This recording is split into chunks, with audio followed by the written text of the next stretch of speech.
So did anyone else notice that there was a young Amanda the Jedi in this movie? I don't know, maybe it's just me because first moment she popped up I was like, she looks like Amanda the Jedi. Weird.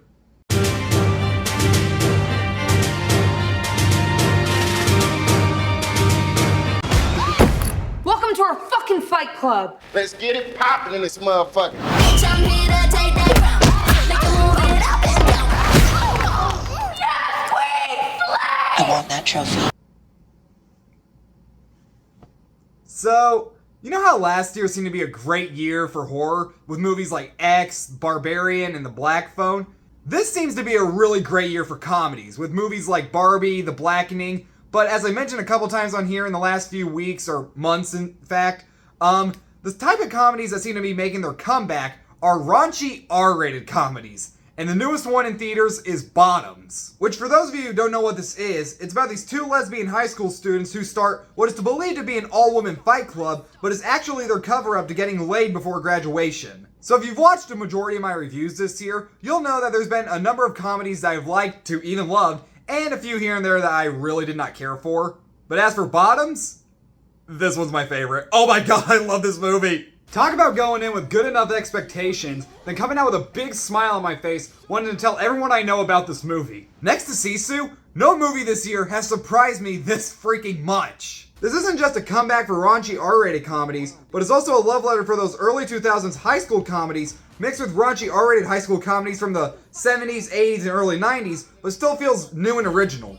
And I think one thing that immediately grabbed my attention was this is a very dark comedy, which is sometimes my favorite type of comedy. And the best way I can explain this is that it's the dark comedy version of the Barbie movie mixed a little bit with Fight Club. And the reason I can compare the two is that both films have a huge outlook on feminism, all the guys are dumb as hell, and like how Barbie was disrespectful to the IP, this movie has a very mean-spirited tone, but in the best ways that you do love watching these characters, and it never once loses that tone. And it's definitely one of the bloodiest comedies I've seen in a while, and it can get very violent here and there. And this is definitely a movie world, because this is one of those high schools that just does not give a fuck.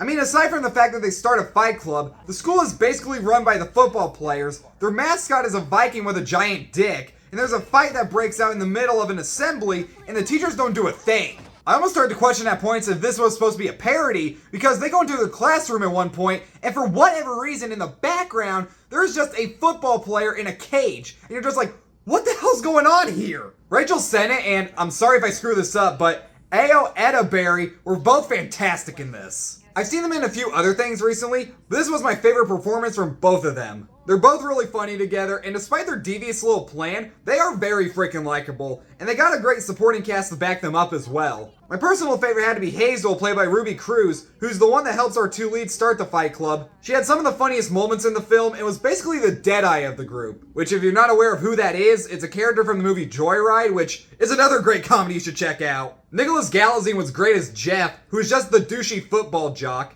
He's not a likable character, but he's funny as hell. But Marshawn Lynch, dear God, I wish this was the teacher I always had in high school, and he was a blast to watch. Is this about the time I said Amelia Earhart was a fake hero? Because it's true. Many a guys fly planes without crashing, but you never hear about them. And then it's like, oh, it's so hard to be a girl.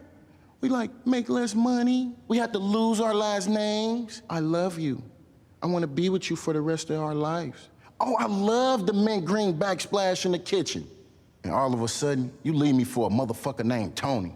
And suddenly, the fucking kitchen is lime green. I think that moved away from us. And out of all the comedies I've seen this year, I think this is the one that had me constantly laughing the hardest, and there ain't a single joke that made me roll my eyes or didn't have any thought put into it. Almost every joke landed. And the writing is so good at even doing some early 2000s jokes that they wouldn't fly today, but they make them work for today's generation to where they're offensive, but also not. Which personally, I love offensive humor, so I was glad to see it back in a comedy like this. But definitely one of the best things about seeing this movie was just the theatrical experience. I saw this movie at a small independent theater called the Ragtag Cinema, which I briefly mentioned in my Asteroid City review, and I just love seeing this movie with a packed house who was excited as hell to be there and was laughing as much as I was. Plus, it was just great to see people's reactions to the Dicks the Musical trailer. Yes, that's the name of a movie coming out. My cock is fucking massive. It always leaves the ladies sore. Y'all are just servants, this is my palace, built it brick by brick. So get in the line, drop on your knees and suck my fucking dick. I'm actually kind of looking forward to that. But in the end, Bottoms is probably one of the best comedies I've seen in a while, and that's definitely saying something. It's constantly funny with a great sense of humor and a very mean-spirited tone, the characters are all very likable, and it's just a great time at the movies. And every time I've reviewed a raunchy comedy this year, I've said that if it's not your thing, you're not gonna get into it. I think this movie appeals to everybody and everyone's gonna love it. I'm gonna be watching this again and I'm gonna buy it on Blu-ray. I freaking love it. And I'm gonna give Bottoms an A. And with this being such a great year for comedies, all I gotta say is, keep them coming. Keep them coming. Thanks so much for watching, you guys. Subscribe to my channel, like this video, turn on the notification bell. I'll be back later with more reviews. See you then.